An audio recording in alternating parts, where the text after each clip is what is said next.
Hay crímenes que la ley condena, pero que el corazón humano comprende.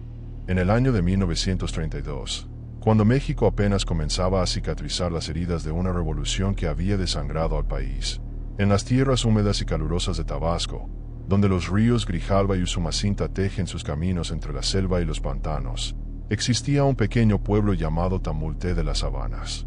Era un lugar donde las casas de adobe y palmas se aferraban a la tierra roja, donde el sol caía implacable sobre los campos de cacao y plátano, y donde los secretos, como el calor, se adherían a la piel de sus habitantes hasta volverse insoportables. La historia que estoy a punto de narrar no aparece en los libros de historia oficial. No encontrarán monumentos que la conmemoren ni corridos que la canten.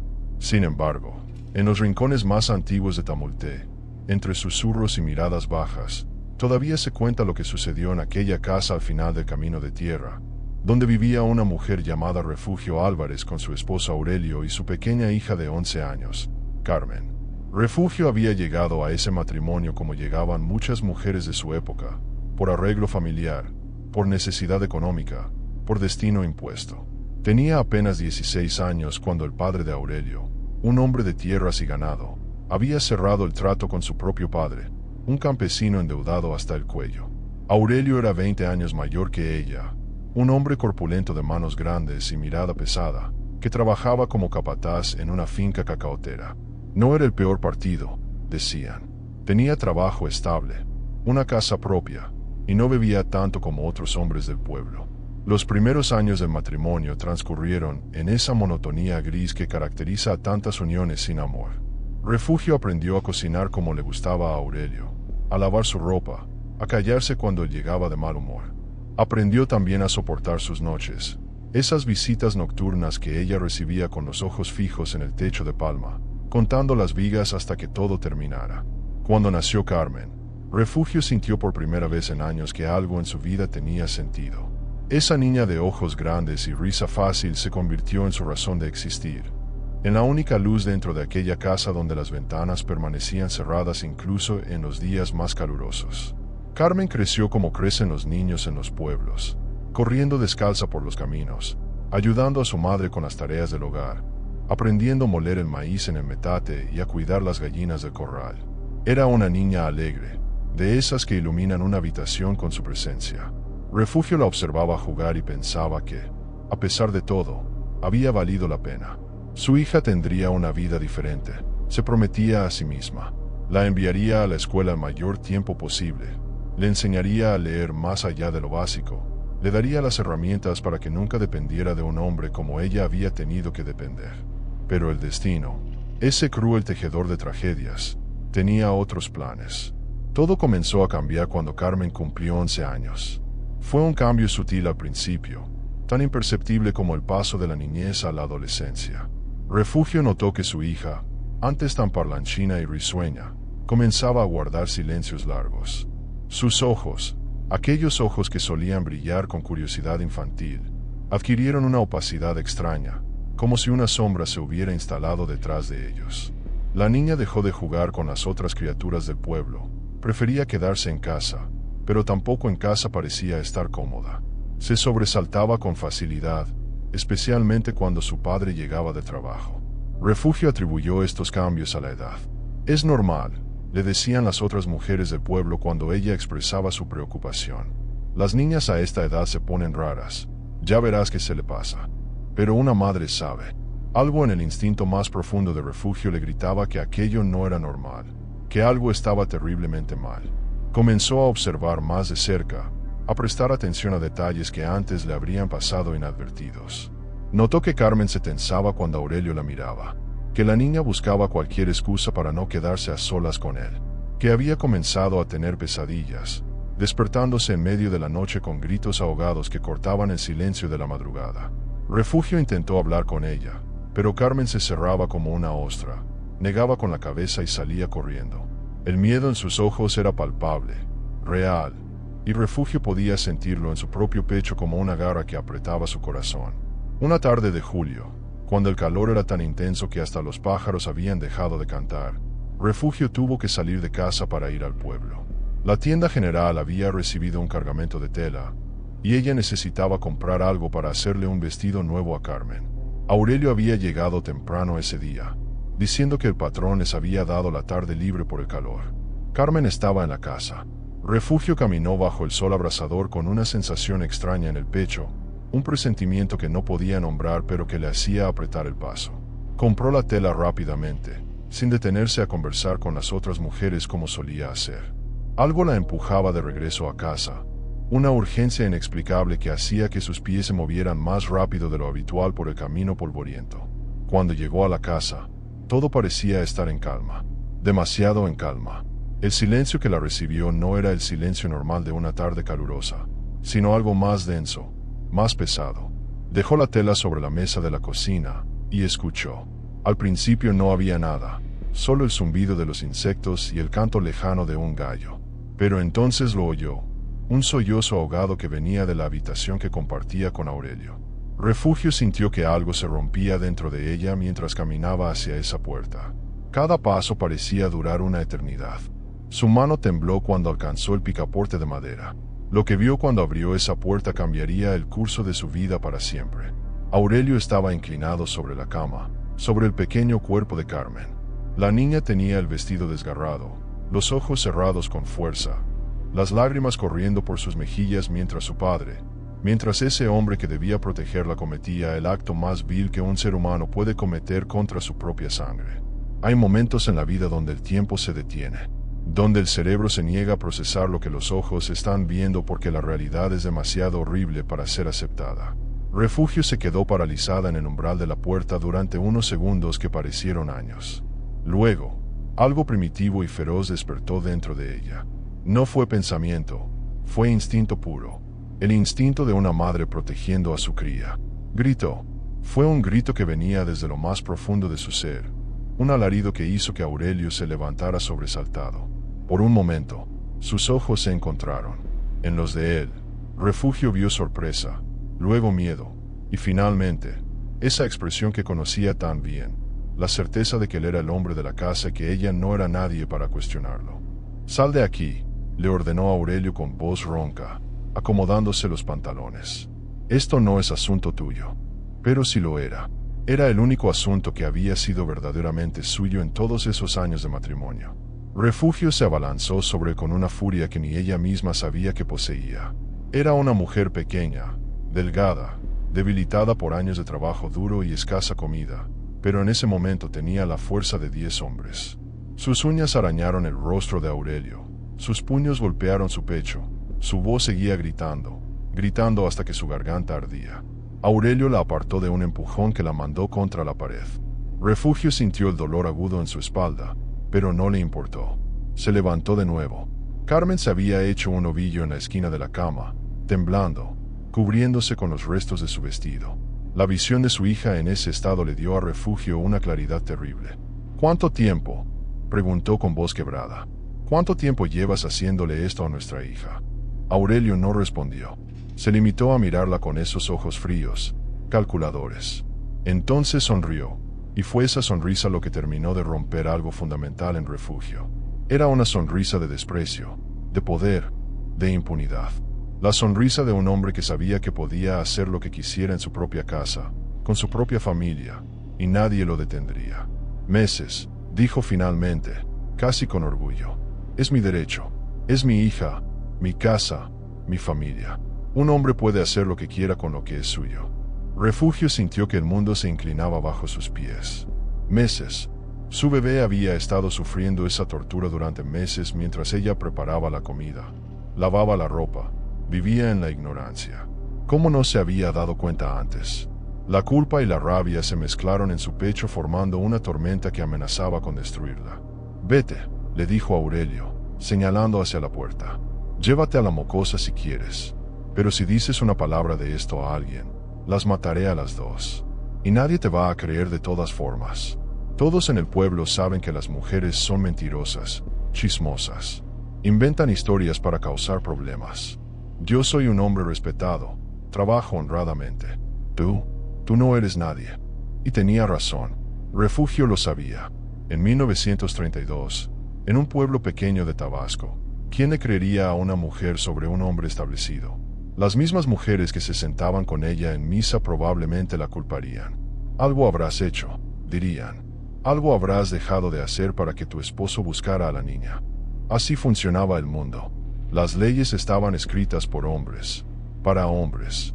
Una esposa era propiedad, una hija era propiedad, y la propiedad no tenía voz. Refugio tomó a Carmen entre sus brazos. La niña estaba temblando tanto que sus dientes castañeteaban. Salieron de la habitación, salieron de la casa. Refugio caminó sin rumbo fijo, abrazando a su hija, mientras el sol comenzaba a descender tiñendo el cielo de naranja y púrpura. Carmen finalmente habló, con voz tan baja que era apenas un susurro. Perdóname, mamá. Traté de impedirlo. Traté de ser fuerte. Esas palabras destrozaron a Refugio más que cualquier golpe físico. Su niña, su pequeña Carmen, pidiendo perdón por ser víctima de un monstruo. Refugio la apretó más fuerte contra su pecho. No, mi amor. Tú no tienes que pedir perdón. Yo soy quien debe pedírtelo. Yo debí protegerte. Se sentaron bajo un árbol de mango al borde del camino. Carmen, con voz entrecortada por los sollozos, comenzó a contar.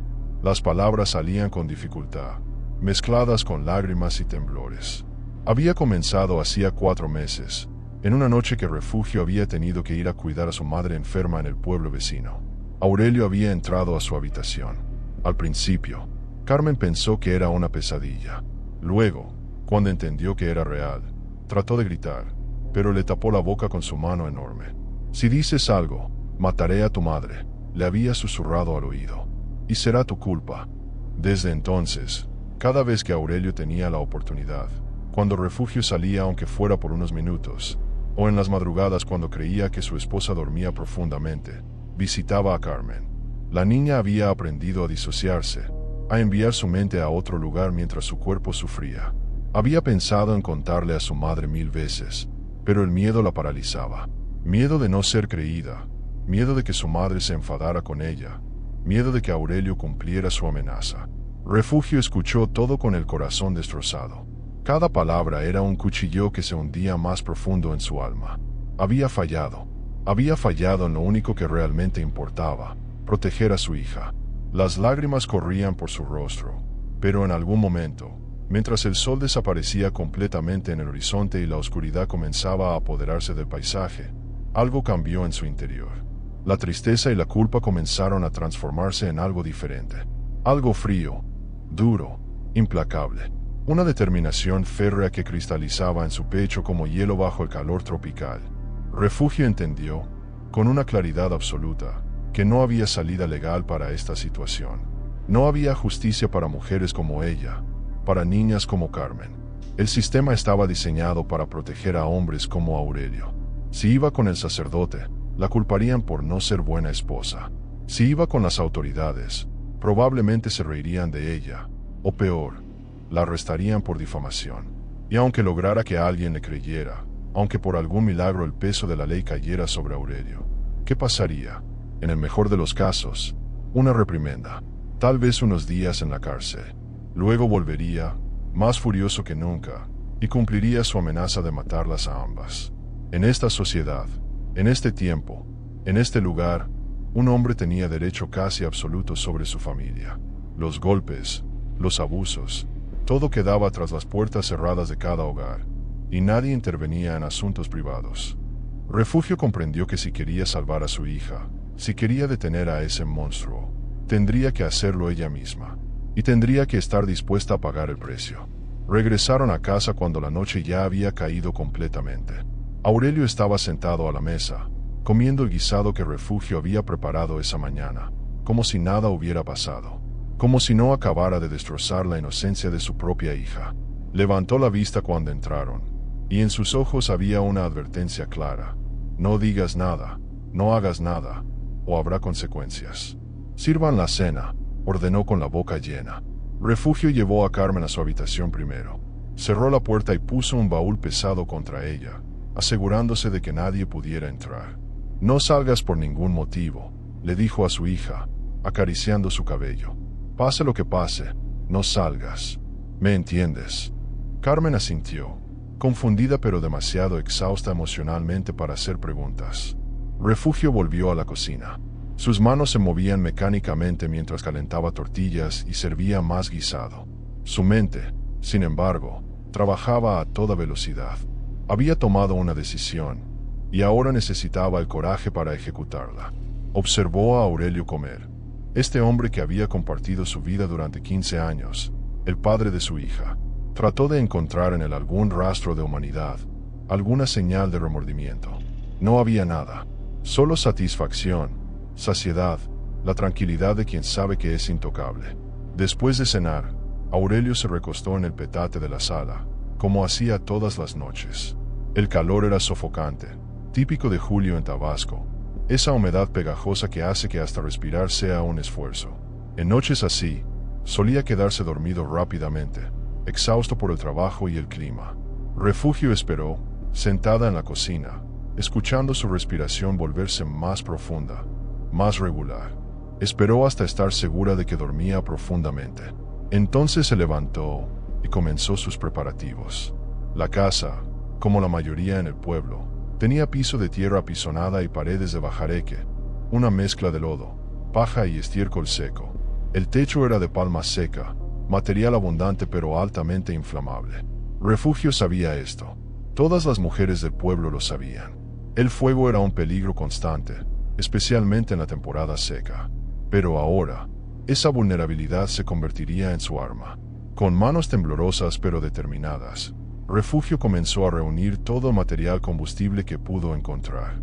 La reserva de petróleo para las lámparas, los trapos viejos empapados en aceite de cocina, las ramas secas que guardaba para encender el fogón.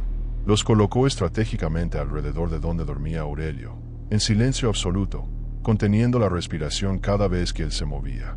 Su corazón latía tan fuerte que temía que el sonido lo despertara. Sus manos temblaban tanto que derramó petróleo sobre su propia falda, pero no se detuvo. No podía detenerse. Si se detenía a pensar, si se permitía dudar aunque fuera por un segundo, perdería el coraje. Y Carmen necesitaba que fuera valiente. Carmen necesitaba que fuera fuerte. Carmen necesitaba que fuera su protectora, aunque eso significara convertirse en algo que nunca había imaginado ser. Cuando todo estuvo listo, Refugio se quedó de pie junto a la cocina, mirando a Aurelio dormir. Por un momento, solo un breve momento, pensó en todas las formas en que su vida podría haber sido diferente. Si hubiera nacido en otro tiempo, en otro lugar, si las leyes protegieran a las mujeres y a los niños, si la palabra de una madre valiera tanto como la de un padre. Pero esos pensamientos eran inútiles. Este era el mundo en el que vivía, y tenía que lidiar con él de la única manera que le quedaba. Refugio tomó un cerillo de la caja de lata que guardaba junto al fogón. Sus dedos rozaron la superficie áspera, sintiendo la textura del fósforo. Un simple cerillo, algo tan pequeño, tan insignificante. Y sin embargo, en ese momento, contenía todo el peso de su decisión, de su venganza, de su desesperada necesidad de justicia. Lo encendió.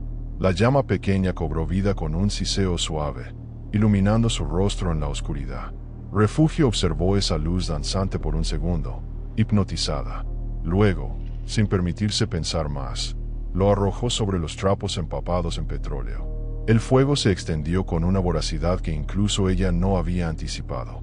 Las llamas lamieron el petróleo y se dispararon hacia arriba con un rugido hambriento. El calor se hizo intenso de inmediato, y el olor a queroseno llenó el aire. En cuestión de segundos, el fuego ya había alcanzado las paredes de bajareque, que comenzaron a arder como si hubieran estado esperando ese momento toda su existencia. Aurelio despertó con un grito ahogado. El humo ya había comenzado a llenar la habitación, espeso y negro. Se incorporó desorientado, tosiendo, tratando de entender qué estaba pasando. Cuando vio las llamas a su alrededor, sus ojos se abrieron con terror. Intentó levantarse, pero Refugio había sido meticulosa. Había colocado el fuego estratégicamente, rodeándolo por completo. Cada ruta de escape estaba bloqueada por un muro de fuego creciente. «¡Refugio!», gritó Aurelio, finalmente comprendiendo. Sus ojos la encontraron a través del humo y las llamas. Ella estaba de pie junto a la puerta de la cocina, observándolo con una expresión que él nunca le había visto antes. No había miedo en su rostro, no había duda, solo una determinación fría y absoluta. «Ayúdame, sácame de aquí», suplicó. y era extraño escuchar súplica en la voz de un hombre que nunca había tenido que rogar por nada. El fuego comenzó a alcanzar su ropa, y él gritó de dolor, tratando de apagarlo con sus manos. Refugio no se movió. Observó cómo el hombre que había destruido la inocencia de su hija, que había usado su poder y su fuerza para cometer el acto más abominable, ahora se retorcía indefenso. Las llamas ya habían alcanzado el techo de Palma, y la casa entera comenzaba a convertirse en un infierno. «Por favor», aulló Aurelio. «Piensa en Carmen. Es mi hija». Esas palabras, esas específicas palabras, sellaron su destino. Refugio sintió una rabia tan pura, tan intensa, que por un momento la habitación pareció brillar con más intensidad. «Exacto», dijo con voz firme, aunque las lágrimas corrían por sus mejillas. «Era tu hija, y mira lo que le hiciste». Se dio la vuelta y corrió hacia la habitación de Carmen. El fuego se extendía rápidamente, pero aún había tiempo. Quitó el baúl de la puerta y entró.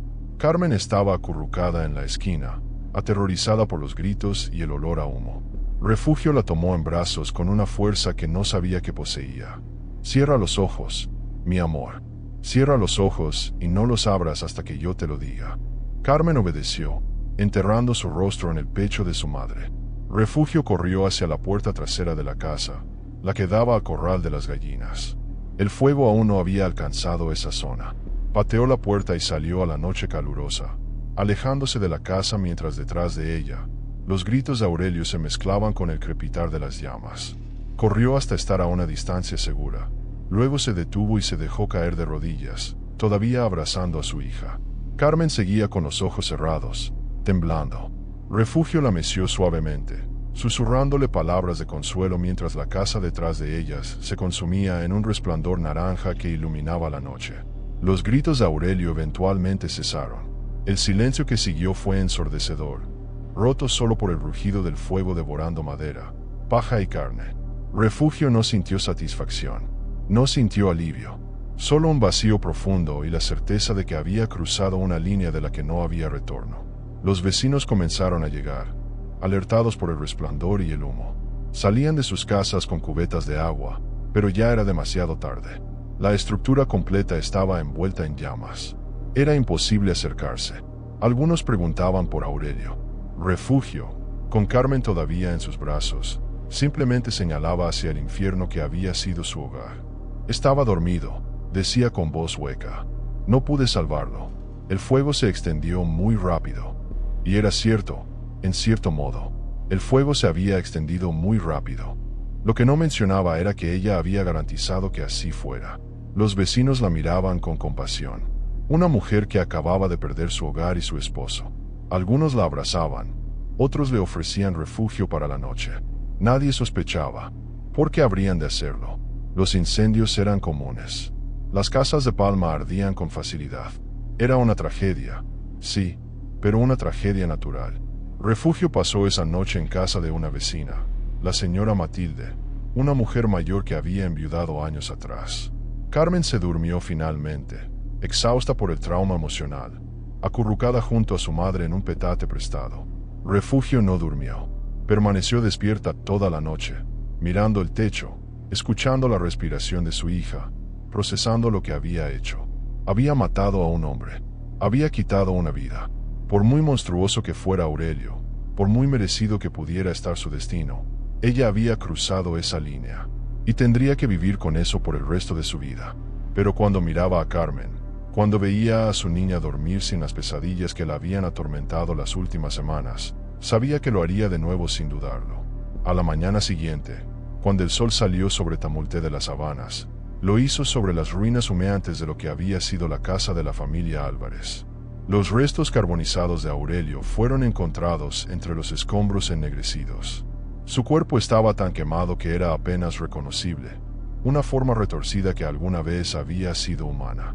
El doctor del pueblo, don Esteban Carranza, un hombre de edad avanzada que había visto demasiadas muertes en su larga vida, examinó los restos con expresión sombría. Dictaminó lo que todos esperaban: muerte por incendio accidental. Las autoridades locales, 2 policías rurales que apenas podían leer y escribir, aceptaron el veredicto sin hacer preguntas. Los incendios eran tan comunes en Tabasco que investigar cada uno habría sido imposible. Refugio asistió al funeral 3 días después. Vestía de negro, como correspondía a una viuda, y mantenía la cabeza baja mientras el padre Ignacio leía las oraciones correspondientes. Carmen estaba a su lado, también vestida de negro, su pequeña mano aferrada a la de su madre.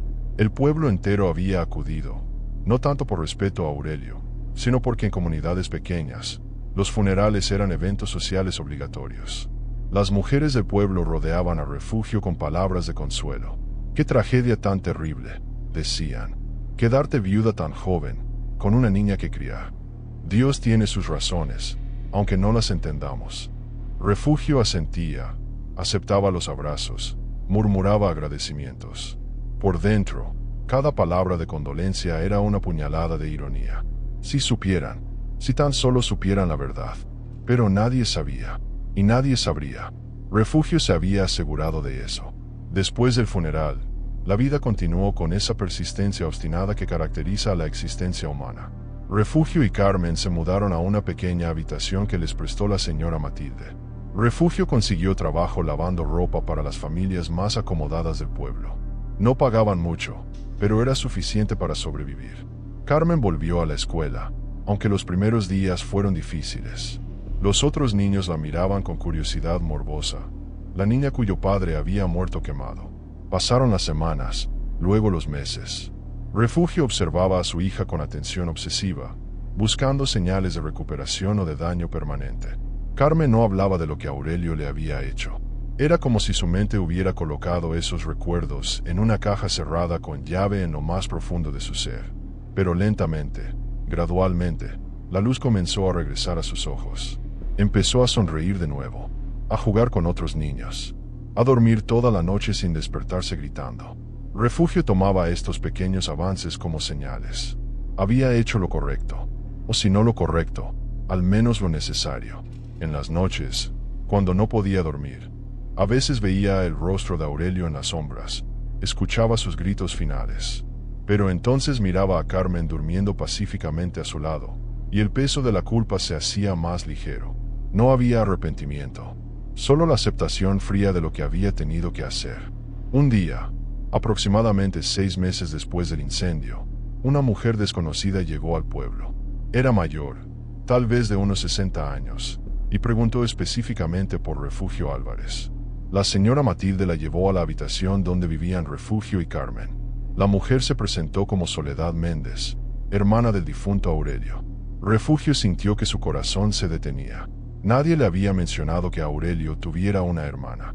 Durante un momento terrible, pensó que todo se había descubierto, que esta mujer había venido a acusarla, a entregarla a las autoridades. Pero Soledad simplemente se sentó, aceptó el café aguado que Refugio le ofreció con manos temblorosas, y comenzó a hablar. «No vine a tu boda con mi hermano», dijo Soledad con voz cansada. «Había cortado relaciones con él años antes, pero me enteré de su muerte, y sentí que tenía que venir. Tenía que ver con mis propios ojos que realmente se había ido».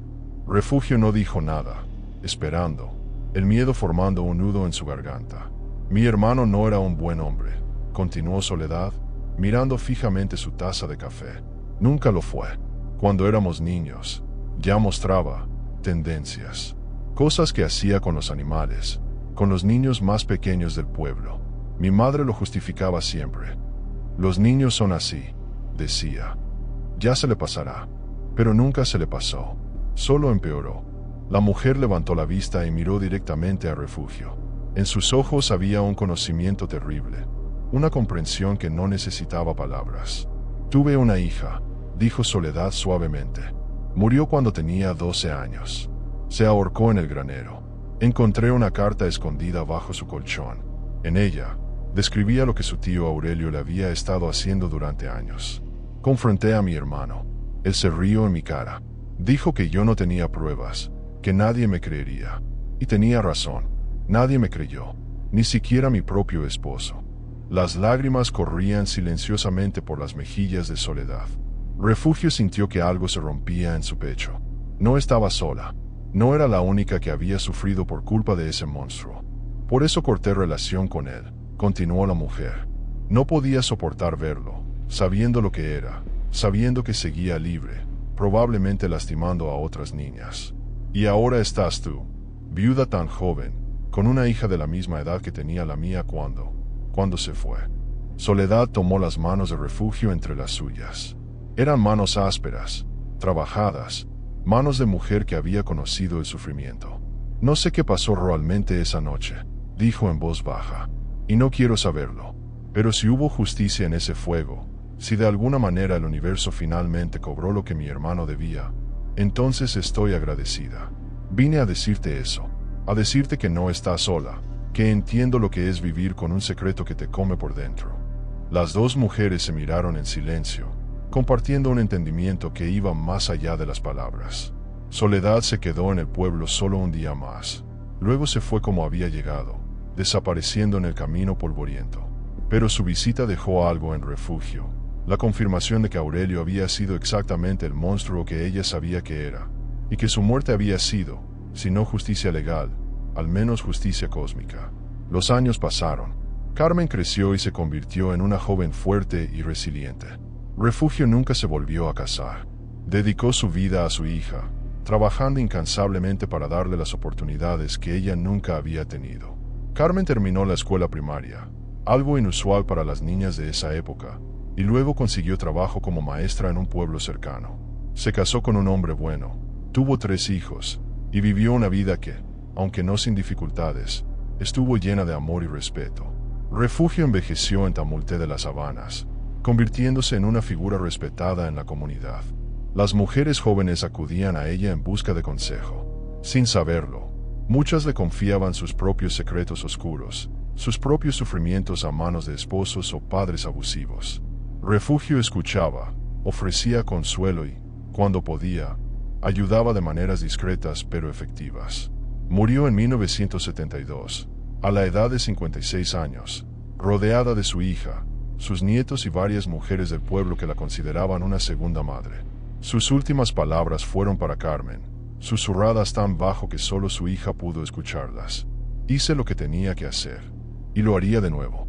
Carmen apretó la mano de su madre y asintió, las lágrimas corriendo por su rostro. Lo sé, mamá, y gracias. La historia de lo que realmente sucedió esa noche de julio en 1932 se fue con Refugio a la tumba. O eso se pensó durante décadas. Pero los secretos tienen una manera de salir a la luz, especialmente en pueblos pequeños donde las memorias son largas y las historias se transmiten de generación en generación. En 1995, Carmen, ya anciana y sintiendo que su propia muerte se acercaba, decidió contar la verdad a sus nietos. Les habló de su abuelo Aurelio, de lo que le había hecho, y de cómo su abuela Refugio había tomado la justicia en sus propias manos cuando no había otra opción disponible. Les mostró un cuaderno viejo, amarillento por el tiempo, donde Refugio había escrito su confesión décadas después de los hechos. Era un documento crudo, sin adornos, que detallaba exactamente qué había pasado y por qué. Quiero que conozcan la verdad, les dijo Carmen a sus nietos, no para glorificar la violencia, sino para que entiendan que a veces, en un mundo donde las leyes protegen a los monstruos y condenan a las víctimas, las personas ordinarias se ven forzadas a tomar decisiones extraordinarias.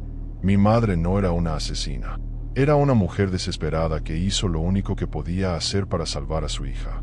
Uno de esos nietos, Jorge Álvarez, se convirtió en historiador.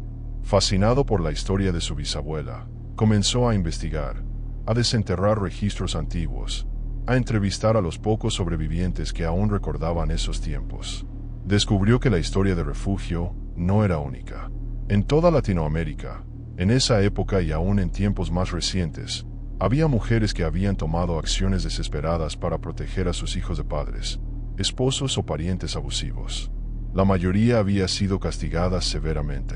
Algunas habían sido ejecutadas. Otras habían pasado décadas en prisión. Refugio había tenido suerte, en cierto sentido. Su crimen había pasado como accidente.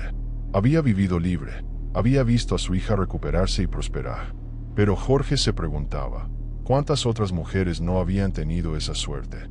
¿Cuántas habían sufrido en silencio, incapaces de actuar? ¿Cuántas habían actuado pero habían sido castigadas por un sistema que valoraba la autoridad masculina por encima de la seguridad infantil?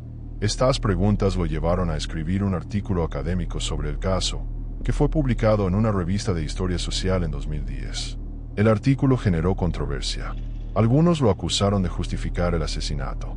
Otros lo elogiaron por iluminar un aspecto oscuro de la historia que raramente se discutía. El debate se extendió más allá de los círculos académicos, llegando a periódicos y programas de radio. La gente se dividió. Algunos veían a Refugio como una heroína, una madre que había hecho lo imposible para salvar a su hija. Otros la veían como una criminal, sin importar las circunstancias. Pero lo que nadie podía negar era que su historia planteaba preguntas incómodas sobre justicia, moralidad y los límites de lo que una persona puede hacer cuando el sistema falla.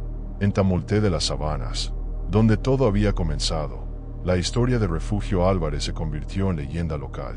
Su tumba, antes descuidada y raramente visitada, comenzó a recibir flores con regularidad. Mujeres del pueblo y de lugares lejanos venían a dejar ramos, velas, pequeñas notas de agradecimiento. «Gracias por ser valiente», decía una. «Ojalá hubiera tenido tu fuerza», decía otra. La historia de Refugio nos recuerda que la justicia y la ley no siempre son la misma cosa.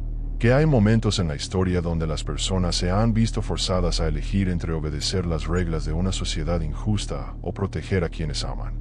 Que el bien y el mal no siempre son absolutos, sino que existen en tonos de gris formados por circunstancia, desesperación y amor. Y así termina esta historia que ha permanecido oculta durante décadas en los rincones más oscuros de la memoria colectiva. Una historia que nos hace cuestionar, reflexionar y tal vez entender un poco mejor la complejidad del alma humana cuando se enfrenta a lo imposible. Si esta narración te ha estremecido, si te ha hecho pensar o sentir algo que no esperabas, te invito a que te quedes cerca. Hay muchas más historias esperando en las sombras de la historia, casos olvidados que merecen ser recordados, verdades incómodas que necesitan ser contadas. Cada una de ellas es una ventana a momentos donde la humanidad se encontró en su punto más oscuro, a veces, también en su punto más luminoso. No te pierdas los próximos capítulos de estas crónicas donde lo extraordinario se encuentra con lo real, donde el misterio desafía nuestra comprensión, y donde cada historia nos deja con más preguntas que respuestas. Porque al final, las mejores historias no son las que nos dan todas las respuestas, sino las que nos hacen cuestionarnos todo lo que creíamos saber. Hasta la próxima vez, cuando nos encontremos de nuevo en ese espacio donde la historia y el misterio se entrelazan. Recuerda, la verdad siempre es más extraña y más compleja que la ficción.